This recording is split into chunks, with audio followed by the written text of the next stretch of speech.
Welcome, everyone, to All Things Brunswick. We have some great guests with us this evening. We are continuing our recognition of first responders in Brunswick County. Once again, I want to thank my co-host for being here, Todd, and our technician, TK, whom we could do nothing without. So let me go ahead and introduce to you our guests this evening. We have with us the fire chief in Southport, Charles Drew. Thank you, sir, for joining us. Thank you for allowing us to come. It's always a privilege to be on your show, All Things Brunswick. Thank you. And we have the assistant fire chief / police chief from Southport, Todd Coring. Yes, ma'am. And my buddy. How are you? I'm doing great. How you doing? Good, thank Good you. to see y'all. Thank you for having us. I'm so happy that you could join us this evening because I know that a lot of our audience have reached out to me with questions on what the fire department does in certain circumstances. And so I thought maybe we could discuss a little bit of that this evening. But first of all, I want to ask you, how long have you been doing this, Charles? Well, this year is my 34th year Wow. being on the Southport Fire Department. I'm really not that old, but I joined, myself and Todd actually joined when we were seniors in high school at South Brunswick. We were still in school, but just as soon as we turned 18 years old, I turned 18 on November the 30th, 1991, and I joined the fire department on December the 2nd, Isn't so 2 that days something? later. And Todd was voted on that night as well. So we've been there quite a long time now. Yes, you have. I didn't realize you'd been there that long. I was looking at that earlier time flies. I know. You're having fun. So. Yeah. Well, you guys are awesome. Whenever I hear your name from anyone in the county, it is said out of respect and with good things. Well, we appreciate that very Definitely. much so. That means a lot. We try our best, and so it's always good to hear positive. And you know what? remarks. It shows that you try your best. Yes, ma'am. Yep. We love Absolutely. serving our community. You know, Oh, that's obvious. even very young at 18 years old, that was our desire when we got in the fire service, was to be servants to the community, giving back to our community and helping others. That's always been our goal. Now, when you both joined way back then, was it a paid department or a volunteer? It was all volunteer department in 91. Southport actually did not ever get a paid member until 2015. Wow. So in 2015 is when we started adding on paid employees. I was the first paid employee that the city appointed me as fire chief in August of 2015. Wow. And I had currently been working with the city, but in another role. And so then I just switched over and was full-time at the fire department. And then from then we've added full-time employees. Right. Well, I didn't realize that it had been so long a volunteer. I know most of the departments in this state started out, and some of them remain strictly volunteer. So, Yes, ma'am. And we still have a good volunteer basis with Southport, even though we have paid members. I call it a combination department. So we have about 50 volunteers. And then we have 24 full-time staff now. That includes fire and EMS. that's wonderful. Right. Now, when did it become not just fire department, but fire rescue? Okay. So after I was appointed as a full-time fire chief, Todd was actually serving on the Board of Aldermen in Southport. Right. And the then board approached me and wanted to merge the Southport Rescue Squad in with the fire department. So that took place in 2016. Right after I became the full-time fire chief, one of my first tasks was to merge the two departments together. For years, we had worked great together, Sure. but there had not been a good relationship when we weren't working. So it was a task. It was a Right. task to merge everybody together and get everything, Oh, but it saved sure. the taxpayers Yeah. hundreds of thousands of dollars because they Yes. were getting ready to do a expansion and a renovation on the rescue squad building that was going to cost about $800,000. Wow. And so when we merged, we had the facilities at the fire station, and everything has been seamless since 2016. Of course, funding is always an issue that we Sure, fight and yes. a challenge. But other than that, we're a seamless department doing fire, EMS services. We do water rescue. We do a lot of fire prevention Good. through education, through enforcement, and through engineering, looking at plans before things come in to town. So we're covering every aspect of the fire service. That's great. So Todd, you've worked several different positions outside of being assistant fire chief. I know you worked for the sheriff's office. Yep. And then you were an alderman, Yep. and then you worked on the police department. Is it department or office down there? Department. Oh, I'm getting so Only the confused. sheriff's office, that's instead. Okay, Everything else so- are our departments, yes, ma'am. Well, I know I better be good because Brian gets angry if I call it a department. Yeah, the sheriff would get on us if we said department. Yeah. That started with Sheriff Ingram. and Oh, it I carried know. over, so, I know. yeah. So, Anyway, so you worked all these different positions. I did. As Charles said, right out of high school, we were part of the department while we were in high school. And then as soon as I graduated, I took a job with the city with the building and grounds department, cutting grass. I had done that part-time as well during the summer. So I landed a full-time job. I didn't go to college right out of high school, so I was trying to get into the workforce. I wanted to be a full-time fireman. That's what I was trying to do. I had talked to his dad and some other folks in Southport that were Sunny Point was like the paid fire department in the county at the time. So I was trying to work toward, I would go to school and get classes at night, and I was working. And then I transitioned from building and grounds into a full-time dispatch position because the city of Southport Police Department at the time had a dispatch center. So they dispatched the police, fire, and EMS for Southport. So Charles was also working as a dispatcher then. So I took on a job there. So I was dispatching and working during the day and going to school at night and being a volunteer fireman. And then one day I was working, the chief at the time, Robert Gray, came in behind my dad when my dad retired. I was working a day shift. I'd switched to a day shift position. And the chief came out one morning mad, had reviewed reports, and he said, you need to be a cop. Have you ever thought about being a policeman? And I said, well, no, sir. I said, he said, well, your dad and your granddad were cops. You need to be a cop. It's in your blood. And I said, well, no. I said, I don't really think I want to do that. I've been, pursuing EMS and fire. He said, well, they're getting ready to teach a police academy at the Brunswick Community College on Lord Street in Southport in 2 months. He said, I'm going to keep you on day shift, and I want you to work for me day, and when you get off at night, go to this class. And when you get done, let's see what happens. So that's how I landed in law enforcement. So I went to school at night. It took about 8 months, I think, at the time. And when I graduated from that, I was still working with the city, and they did not have a police officer position. So I stopped by the county sheriff's office one afternoon, and Charlie Miller was a lieutenant, and Sheriff Hewitt was the then sheriff. And Right. asked them if they had any part-time positions available, because I was trying to figure out what I wanted to do. And I remember Sheriff Hewitt heard my voice. He came out and he said, well, you've got to take a BLET course. That's Brunswick County, that's Brunswick law enforcement, or the basic law enforcement program. I said, well, I've already completed that about 2 months ago. And he literally drugged me in the office. And I'm sure. about 3 weeks later, I was in a deputy car training with my sergeant. So that's how I led into law enforcement. So then I was still volunteering at night. I would, work during the day or work my shift for the sheriff's office. And I still love firefighting. I still do it today. So I've kind of carried that with me. And like Charles said, I think we all get in it because we want to serve. You want to serve your community and give back. So that's the biggest question I have now. Now that I worked 20 years with the sheriff's office.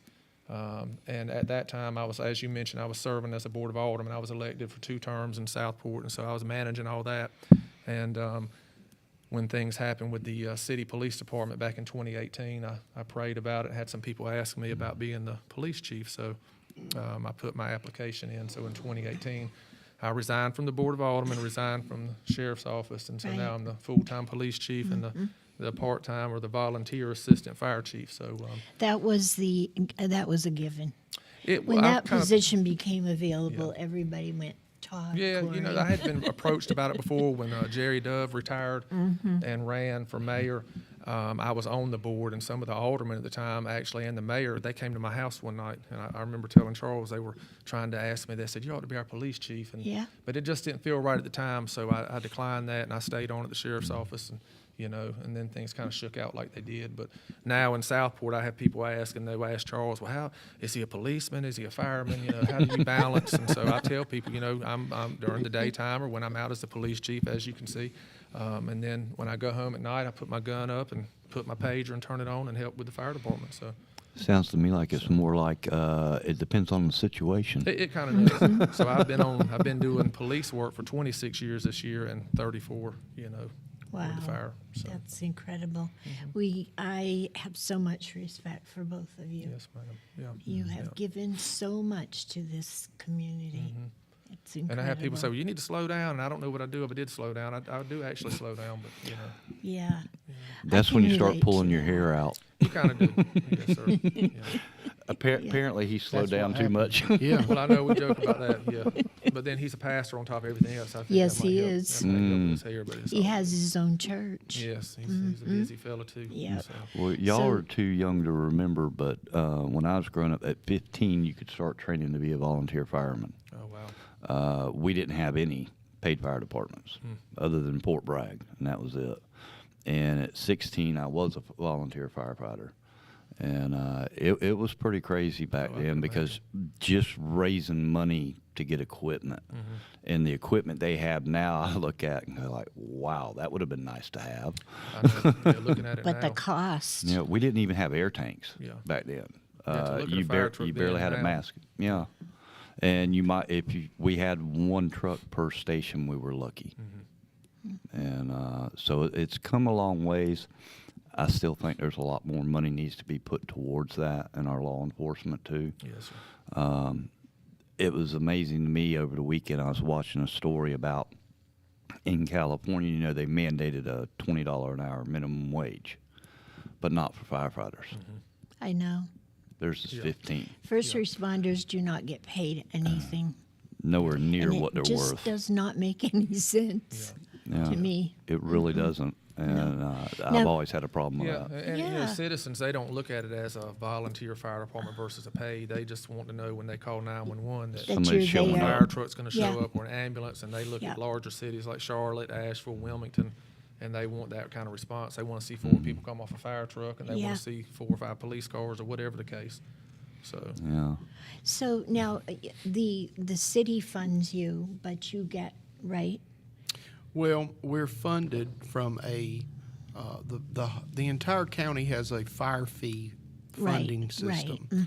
So the city of Southport residents pay that fire fee, and then also the residents in our rural district pay that fee as well. Right.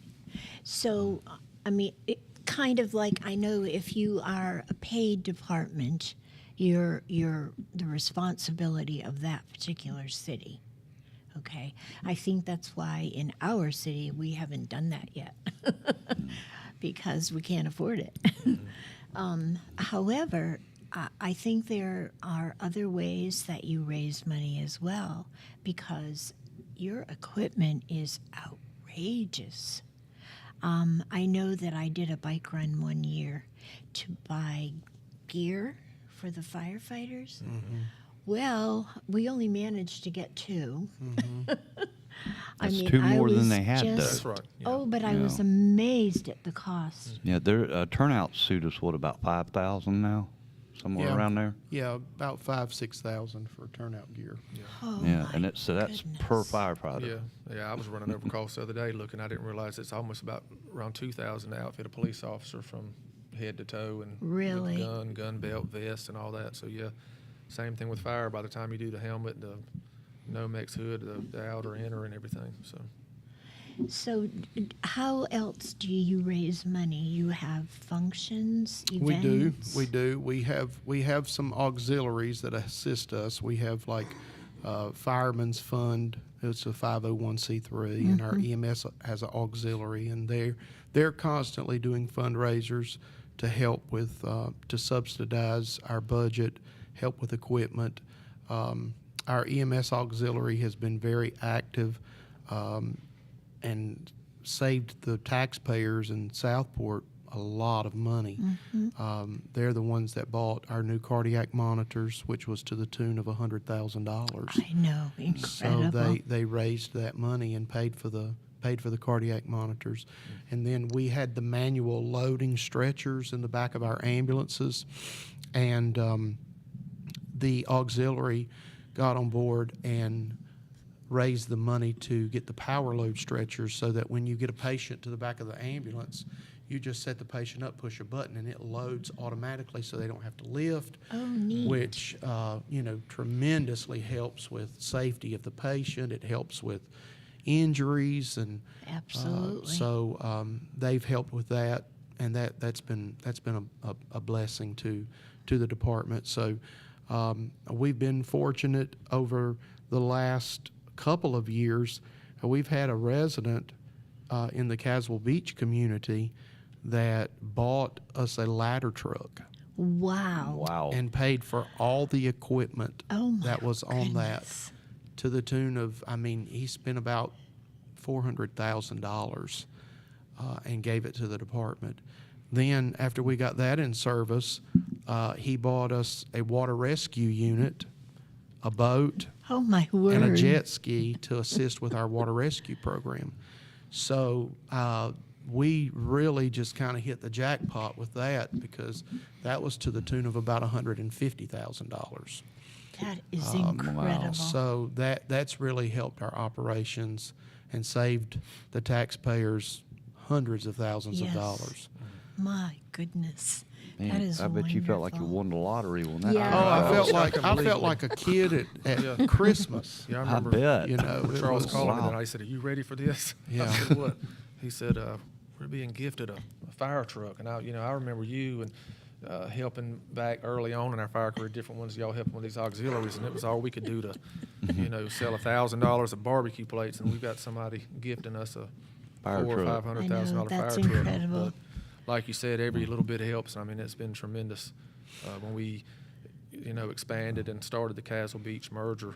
We See, needed a I don't ladder truck think a there, lot so- of citizens realize just how underfunded fire, rescue, law enforcement are. No, of course they don't. And it's every community. Yeah, It's it is. we're not the odd child. Yeah. It's every community. And we just had discussions earlier, because of course it's budget time, and pretty much any municipality for that matter, when you look, the budget usually tops out with your fire and police, EMS. But we're a 24-hour service, and there's a lot that goes along with that, a lot of expense with equipment. So Everybody wants to balk about the amount of money that's spent until they call 911. Yeah.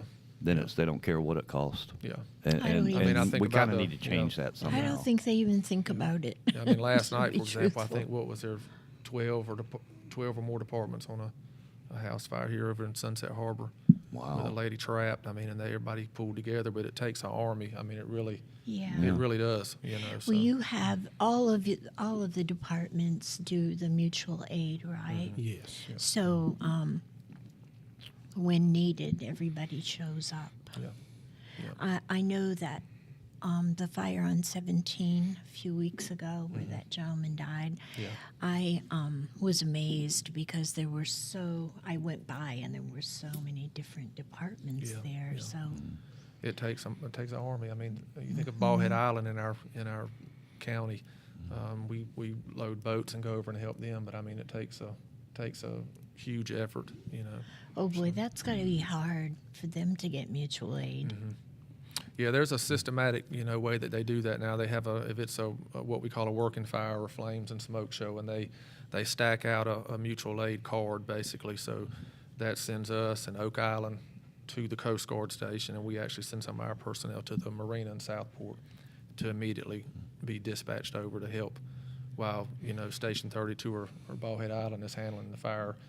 And we have a TAC channel where we manage to talk to them, and they give us instructions on what they need. So we get right on the island, and they have a systematic way and have carts waiting, and they shuttle everybody to the scene. So That's great. Not their first rodeo. Takes a village. We've had several Perfected there. over time. Yes, yeah. So, That's awesome. Tell me about training. Now, I know your training is ongoing, but initially, you have to train to become a firefighter. Right. The state of North Carolina has a great certification program through the Office of the State Fire Marshal. We want all of our firefighters to be firefighter 1 and 2 certified with the state. That program, going to classes consistently, it takes you about 6 to 9 months to get through all of that training. Okay. And that's going to classes probably twice a week, maybe 3 times a week, to get the basic training. And then once they're on, I mean, we consistently have training. I have a training class every Tuesday night at the fire station. It lasts anywhere from 4 to 6 hours, and we do some type of structural firefighter training. So we're pretty robust on our training program. We run everything that we do, continuing education or anything with the state. We run it through Brunswick Community College. They help us with making sure that we have proctors and testing and all of that. And so we have a great partnership with the community college. That's great. So we're very fortunate for that. But tonight we have a training session. We're going to be talking about commercial fire plans at the station tonight because we're due for an insurance service inspection in October. And people are not aware of this. I am a little bit, but explain that to us, please. So the state of North Carolina, through the Office of the State Fire Marshal, inspects every fire department in North Carolina every 5 years. They look at several different situations in your department, the members that you have, the training. They look at your equipment. They look at your water system. And then what they do is they gather all that information, they tally it up, and they comes out with a score. The lower your score is, the scores are 10 to 1. The lower your score is, the better your insurance ratings are in your district. So it directly affects how much you pay for your fire insurance.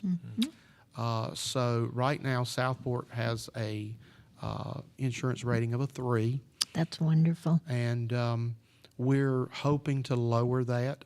And when we do lower it, it will even help the commercial residents or the commercial businesses in our district to have a lower insurance rating so that they can get a discount on their insurance. So that's how ISO works.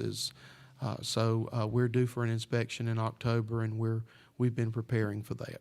and this is pretty much every fire department in the state, right? Every fire department, volunteer, paid, combination, every fire department in the state is broken up into sections, and they each have a insurance inspector that works for the fire marshal, the state fire marshal, and they come out and do the inspections on a scheduled basis.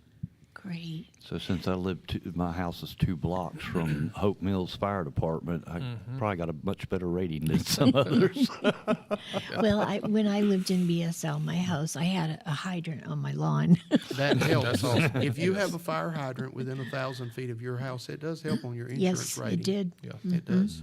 Yep. I got Thank one you. across the street. Yep. They Do give you ya? a reduced rate. Make sure your insurance company knows. Yeah. Because it makes a difference. Right. And that's part of the issue I see with our county is we definitely need to expand our water system. Sure. Yeah. We still have a lot of people living off of wells that their water's really not usable. Yeah. But it also helps the fire department. It would help with insurance rates and all, Yeah. and doing those insurance Yeah. And you every talk- 5 years, that would help. Yes. Yeah, and training, Miss Mary, you're talking about that's something that we see across the state and country, for that matter. I think that's why you're seeing volunteerism kind of dwindle away, because it is hard for, like myself. I work all day long. I get up, I'm at work sometimes, 6 o'clock in the morning, and I Yeah. get home, and then, like the chief says, I remember when we first started on the fire department, we had a meeting once every Tuesday night. The first and third Tuesday we met, and we carried that on for a while. And I remember other departments that they would do a lot of training, and I was like, man, that would wear me out. But he's instituted this every Tuesday night training, so we go in. But it is helpful. And he also, he don't like to brag on himself, but he started what he calls the 300 Club, because each station has a number. So ours is 3, so he's 300, I'm 301. Well, he started a 300 Club as an incentive to try to encourage us to get 300 hours of training, a year. That's great. And I said, I'll never get that. And I actually was able to get it this year when I was surprised at that. But, because it is tough to be a volunteer still. But there are other departments like ours that have incentives and things to try to attract and retain folks. So, and it helps. I know we've been on trainings before. We were training on managing stairways and running hose. We've got a training tower kind of incorporated on our station there in Southport, and we had actually been training the night before on advancing hoses and standpipes within that stairwell at our fire station. And the next day, that morning, we had an actual commercial fire at ADM. Wow. And that we were out there for about 8 or 10 hours, I think. You remember that fire advancing? I mean, it's remarkable. So training, it helps a lot. So Well, and the training, which I grew up on Fort Bragg, so watching the military training, people are like, why do they keep doing the same thing over and over again? So it becomes a reflex Yeah, action. yeah. You don't have to think about it. Yeah. You just do it. it's just like That's police right. work. I mean, you train, you perform how you train, and you reflect back, and it kind of, if you do it enough times, it becomes, it's just repetitive. So when you go into, when your adrenaline goes to pumping and you get on that scene, you don't get tunnel vision. You kind of remember it because you have, instilled the training. So Right. That reflex action. Do you now your firemen, are they also EMS? All of our full-time staff now, we're requiring our full-time firemen to also have a dual certification with Okay. EMS. So if you're a firefighter, we want you to at least be a basic level EMT. Okay. And then our EMS folks, we're wanting them to be firefighters. So that way they're duly trained and we can use them to the best advantage that we can if there's an emergency. I think that's a great idea, because I think you find in the larger cities that is what's required. yeah. You must do both. Yeah, and I've been running some numbers recently, and it seems like the fire service is going more toward a lot of medical calls as well as the Right. fire calls, Yeah. because there's not enough ambulances, and when an ambulance is tied up, we're sending a first responder unit with a fire truck, so we want them to have a medical certification so they can start basic life support care, because seconds matter. If you're having a heart attack, Right. getting someone there, or if you're in cardiac arrest, you have 4 minutes to have somebody on scene until there's brain damage. Yep. So that's our goal, is to make sure that we have someone there to provide basic life support before 4 minutes. if And I someone's in think that cardiac is arrest. wonderful. And I have also found, from personal experience, I was in Asheville when I had my second heart attack. Anyway, everybody in the world who's a first responder shows up. Everybody. I mean, I was there on a conference, and you couldn't move in that motel room. There were so many first responders in there. But I think that's wonderful, because it's just like, it's automatic. They went, oh, somebody needs help. Yeah. Boom. Yeah. Well, They're and what a there. lot of people don't understand, especially with a heart attack, if the individual goes into cardiac arrest, it really takes a lot of people to work that emergency. Yes. Because the majority of the public have never performed CPR on a real person. Right. And 2 minutes is as long as you can go. You're completely worn out Yeah. because it takes a lot of Oh, physical yes. Absolutely. capacities to be able to perform the chest compressions. So that's why we have a full response when we have a cardiac arrest. We send everybody goes to the scene to start rendering aid, because there's those that are going to be pushing medications, there's those that are hooking up the defibrillator, there's Right. those that are doing chest compressions, the airway. Somebody may have to be holding an IV bag, and then we have to have another person that's just scribing, and he's taking notes of every time a drug is pushed or every time whatever we do, they're having to write that down so we have it for our reports. Right. So it takes everybody Yeah. in a I know. situation like And that. I know. And I mean, and I was so grateful. I was, except that I asked this gentleman if he could, before he took my shirt off, he could please ask them to leave the room. Yeah. Yes, and a You know. patient's privacy is one of our biggest goals as well. And you know what, folks, don't even give that a second thought, because they're not concerned about that. They want to save your life. Yeah, it's truly teamwork, so, yeah. So on that note, I think we'll take a break and pay some bills. Please stay with us. This is very interesting. We'll be right back.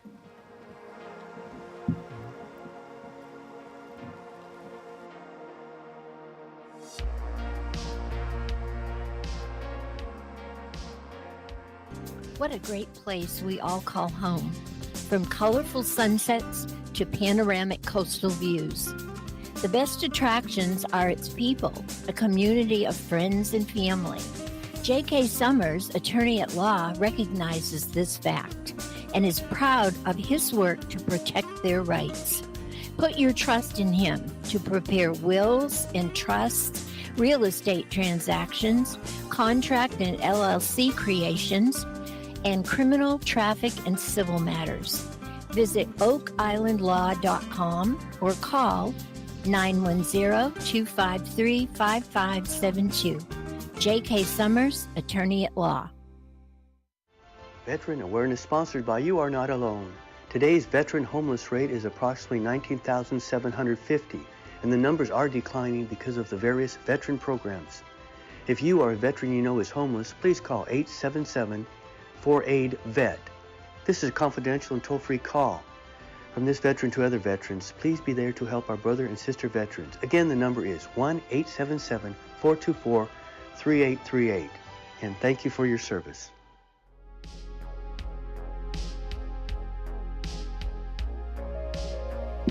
Welcome back, folks, to All Things Brunswick. Today we have two very interesting guests with us. We have the fire chief from Southport, Charles Drew, and the assistant fire chief / police chief, Todd Coring. Thanks, guys, so much for being with us. We're having a great conversation on the fire department, and now it is fire rescue department, whereas it used to be fire department. I would like to know, do you talk to the homeowners about safety issues? I know that you said you do some informative things, but especially at Christmas time when people put up trees, and in the winter they have heaters and they have 20 things plugged into one outlet. And how do they perceive this? Well, we have a very robust fire prevention program. Anytime we can get into someone's house to talk to them about fire safety, we can meet with a civic organization, we can meet with an apartment complex, the group of people, we take advantage of those meetings. And just this past December, we done a demonstration at the fire department on how fast a live Christmas tree will burn if it's not watered. Yeah. And we've put a video out about that because I think visual things help people learn a lot better. We had 2 years ago, we had a structure fire in downtown Southport from a live Christmas tree. Wow. And these folks were very fortunate that they were not injured worse than they were. They had a large live Christmas tree in the living room. The mother was cooking in the kitchen, and she lit a candle in the living room, and a little 3-year-old toddler picked the candle up and just walked by the Christmas tree, and it literally went up like a torch. Oh, my word. And set the living room and the dining room on fire. It was engulfed, and the mother and the child barely got out of the house in time.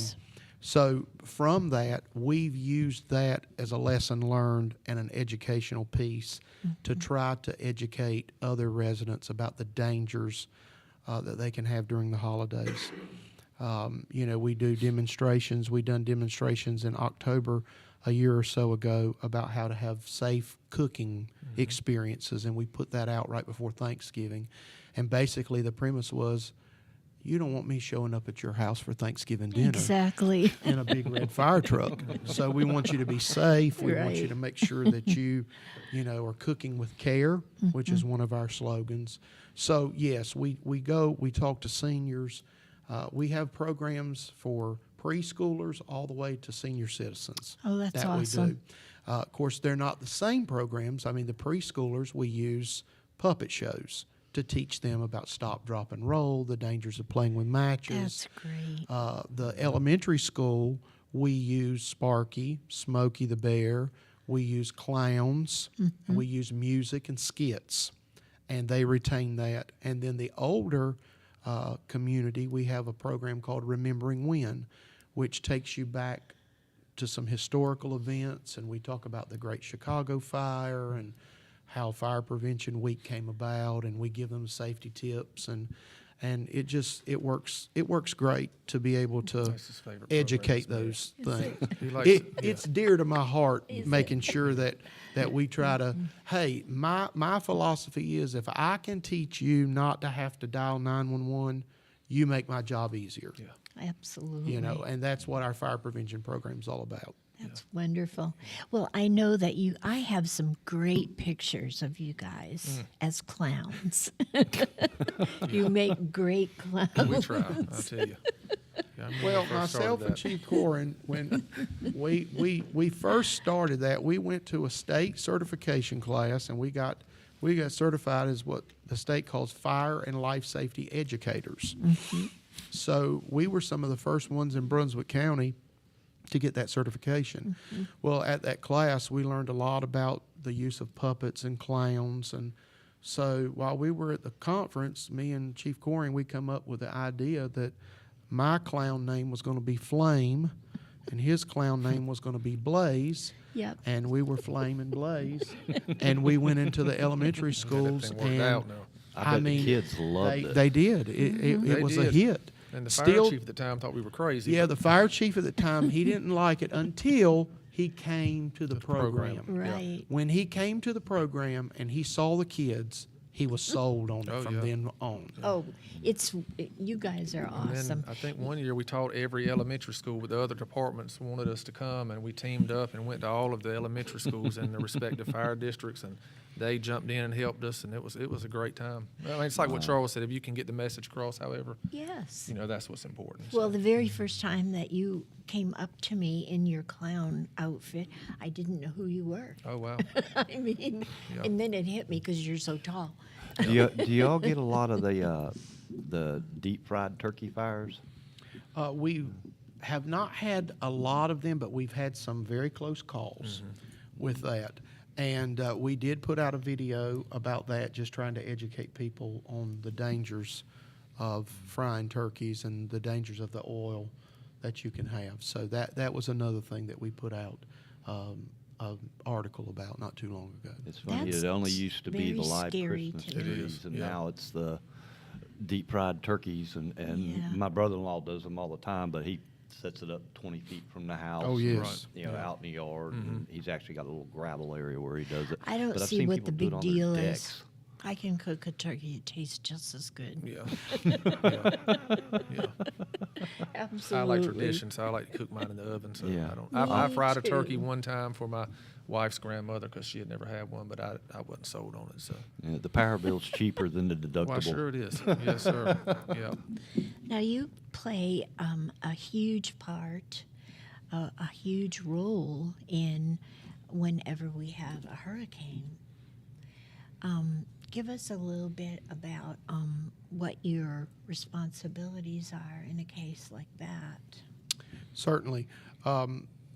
We have a emergency operations center in our fire department for the city of Southport. When the fire station was built, it was built with that in mind to make sure that we could serve the city So that's that side of it. right Yeah, I figured that's what that was. in a disaster situation. You know, the city of Southport is a small community, but we have a lot of different potentials. Yes. We have a hospital. We have a industrial plant that is a food additive plant. We have a nuclear plant. We have a military base, the largest ammunition depot on the East Coast. Absolutely. So Southport may be small, but we have a lot of potentials that we could have disasters in. You're right. That's not even including weather disasters or natural disasters. So we have to be prepared for all kinds of situations. So that was put in mind when we built the fire station. Myself and Chief Coring, we both served on that committee with Chief Cumby to make sure that we covered all those aspects with the Emergency Operations Center. So during the event of a hurricane, I become the incident commander with the city and pretty much run the Emergency Operations Center. We have respective people there from every department from the city. Chief Coring is in there with law enforcement. We have someone in there from the electric company. We have a representative from the hospital. Since it's just across the street, we have representatives from our public works, then our finance and different things with the city. Well, it takes a village. It does. for sure. And what we do is we run the Emergency Operations Center during the time of a hurricane. We run it under the Incident Command structure. Incident Command structure came about from the 9/11 attacks in New York City.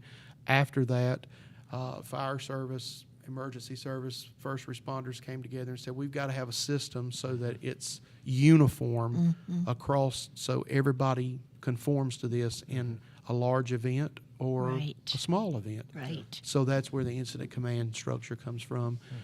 Chief Corin serves great with us with that as well, and we always seem to pull through any kind of disaster that we have. So You guys work so well together.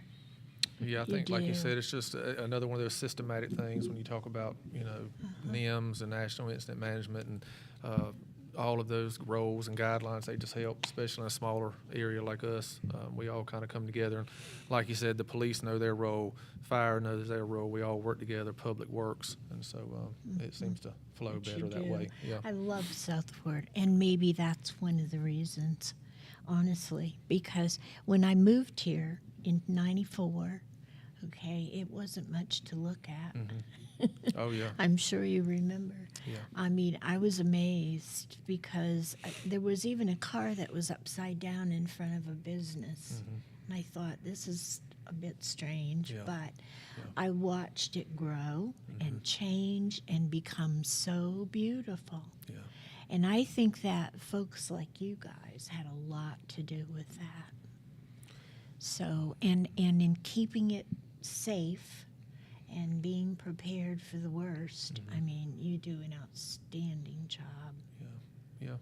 Yeah, we've seen a lot. I mean, that's one thing unique in both of us being from Southport. We're locals, born and Well, raised, yeah. and so It we makes a both have difference. history. His grandfather and his dad were in the fire service with Southport and Yep. Sunny Point. And my grandfather and my dad were chiefs in Southport, and so we're vested. So we want to see the best of and for Southport, and whatever the emergency is, whether it's a car accident or a hurricane or a Right. major fire, we all want to make sure that we're doing the best that we can for the citizens and keeping everybody safe. So we try to pride ourselves in that and work together pretty well. So. And you do. And you have a great son who is following in your footsteps or working very closely with you. I am so impressed with this young man. I don't think there's an instrument he can't play. I yeah, know. that is true. And the thing that amazes me is he's self-taught. Oh, my goodness. I mean, he is absolutely amazing. Madison he's right up there, I'll tell you. And very respectful young Yes. man. Yeah. Yep. You should, we're excited you to must be watch. very proud. Yes, he does a great job, and he heads up our fire marshal's office. Right? And he does a lot of the, as myself and Chief Coring have aged, we don't run around as clowns as much anymore. Yeah. And Darn. As much as we hate. our fire marshal's office has kind of taken that over, and they do a lot of our fire prevention and do a good job at it. They do our inspections for our Great. commercial buildings in Southport. They do our pre-fire plans, and then they also look at new subdivisions coming in, new structures. They look at the plans. They do the engineering part too. Great. So they're doing a great job overseeing that and making sure that our new things that are coming into Southport are helpful and protect our So, citizens. The fire department and the police department, I'm sure, you play a role also in the development Yes. of that city. Yes. Myself and So- Chief Corin sit on what we call the Technical Review Committee. So anytime there's a new development or a new building being built in town, we review those plans. He looks at them for the law enforcement aspect. I look at them for fire hydrant placement, turning radius to make sure that I can get a fire truck in there Right. and make sure the width is good with the roads, and then we look at the fire alarm system, the suppression systems that they're installing. So we're trying to make They sure just that sent we us one cover more that reviewing too. now a hotel that's supposed to be going in Southport, so they sent to us. I just Yes. reviewed it and looked at I it for did like too. traffic impact study and things they want us to look at on, like you said, for the law enforcement side, and then fire inspection. So, and It again, certainly is a busy place. Very busy. Oh my! yeah, the whole It- county is busting I wide know. open. So, But it's like when Yeah. I unfortunately don't have the pleasure of living there anymore, but I Yeah. go up there often. And when I drive in, it's like the whole city is under construction.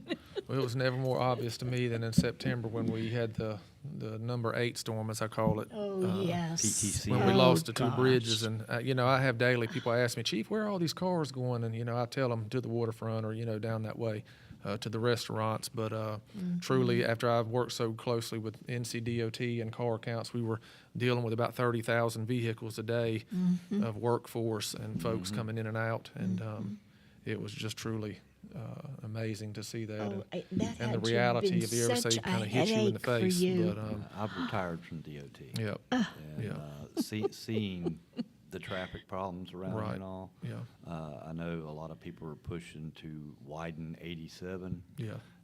but they're talking about 3-lane. Well, they're about 15 years past 3-lane. I'm thinking so. It needs to be I pretty 4-lane. much feel like that'll be the next highway improvement project. Once they get, me and Charles were just talking about that. Never did we think we'd see an overpass in Southport or right there outside of, and Can you believe it? yeah, so they're working I hard. mean, So I feel like this is my home. I've been here long enough, so. Yeah. It's just amazing to me Yeah. because I never thought that I would see any of that in Southport. yeah, Well, that's one of our biggest challenges as first responders is keeping up with the growth in the yes.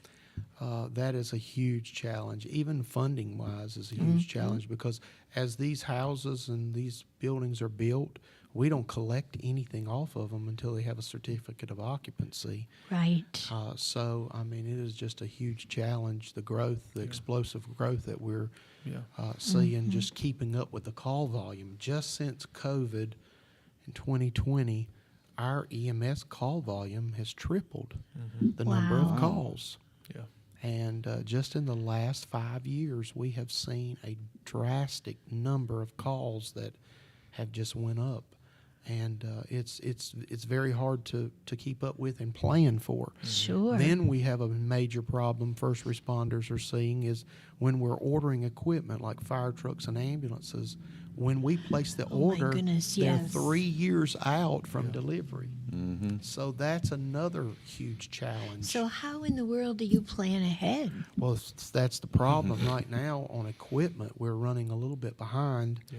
We've got a new heavy rescue truck ordered and a new ambulance, but it's taken time to Sure. get those in. Yeah.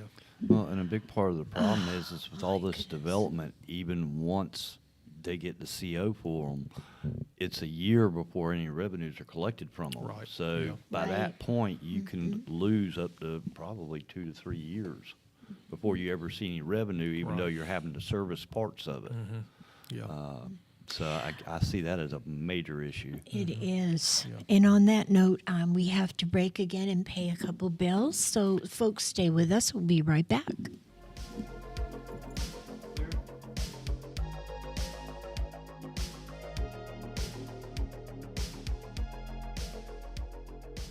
What a great place we all call home. From colorful sunsets to panoramic coastal views. The best attractions are its people, a community of friends and family. J.K. Summers, attorney at law, recognizes this fact. and is proud of his work to protect their rights. Put your trust in him to prepare wills and trusts, real estate transactions, contract and LLC creations, and criminal, traffic, and civil matters.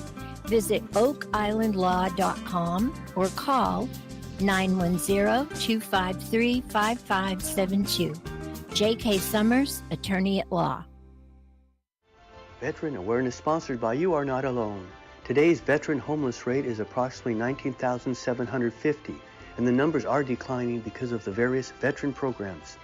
If you or a veteran you know is homeless, please call 877-4AID-VET. This is a confidential and toll-free call. From this veteran to other veterans, please be there to help our brother and sister veterans. Again, the number is 1-877-424-3838. And thank you for your service.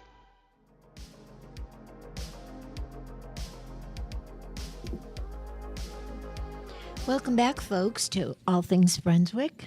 We've had a great show today. We have with us the fire chief from Southport and the assistant fire chief / police chief. And we've had a great discussion on their responsibilities and those of the activities and such in Southport. I think folks would probably like to know where they might go to look up some of the things we've talked about today. If you could give them an idea. And Oh yes, that's great information to have. So we've provided a lot of information today, but if you're interested, number one, in volunteering, the county right now, we have a recruitment program that the Brunswick County Fire Chiefs Association is working with, and no matter where you live in Brunswick County, all fire departments are looking for volunteers. So if you are interested in volunteering, then you can access Southport Fire Department by our city website, which is www.cityofsouthport.com, and we have a website attachment on there to the Southport Fire Department. You can also follow us on Facebook, Southport Fire Department. We have a YouTube channel that you can follow, Southport Fire Prevention. And if you have questions, comments, concerns, you can always email me at cdrew@cityofsouthport.com or call the fire station at 910-457-7915. We are always looking for volunteers at Southport. We're always looking for help with our auxiliaries. If you'd like to make a donation, you can do that to the Southport Firemen's Fund, sending it to Post Office Box 10608, Southport, North Carolina, 28461. great. And that is a tax-deductible donation because we are a 501c3. Also, I encourage people all the time to stop by Southport Fire Department during normal business hours, Monday through Friday. Take a tour of the station. We'll show you the Emergency Operations Center. We'll show you our equipment. We'll give you a rundown of the history of the building. We have a beautiful showcase out in front of the station, a 1922 Model T fire truck. It is that's great. still running. So a lot of great history in Southport, tradition, and courage are some of our core values, and we thank All Things Brunswick for allowing us to be here to talk and put this information out. Oh, we cannot thank you guys enough for all that you do and for joining us today. We could talk forever. We could. So much information out there, you Yeah. know, to get to. Please do plan to come back. Sure. Yes, We'll we'd do love See to. us. And just remember, everybody has a part. I just want to tell Devin what he's saying, because some people think, well, I don't know what I can do, but we always encourage, he always says that everybody has a part. So if you have time and want to volunteer, just stop by and we'll plug That's you in great. somewhere. So I Or like if you that, want to Tom. donate. yeah, sure. Yeah. If I you think go to that's our great. city website, there is a recruitment video attached to the fire department called You Fit in Our Family. Wow. So I encourage everybody to get on there and watch that, and it shows all aspects of what we do at Southport and who we'll take in. That's great. I love it. Well, we encourage you folks to look this up. As Charles said, you can go on Facebook, YouTube, If you are interested in joining the fire department, then you will go to the City of Southport and go to that, excuse me, link. I cannot, once again, I cannot thank you both enough for all that you do.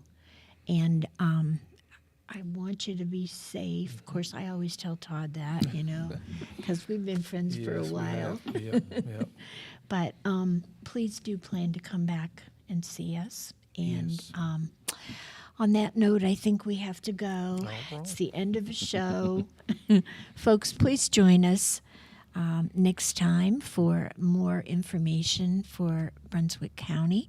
And everybody, please support your fire department in no matter what city you live in, and your police department.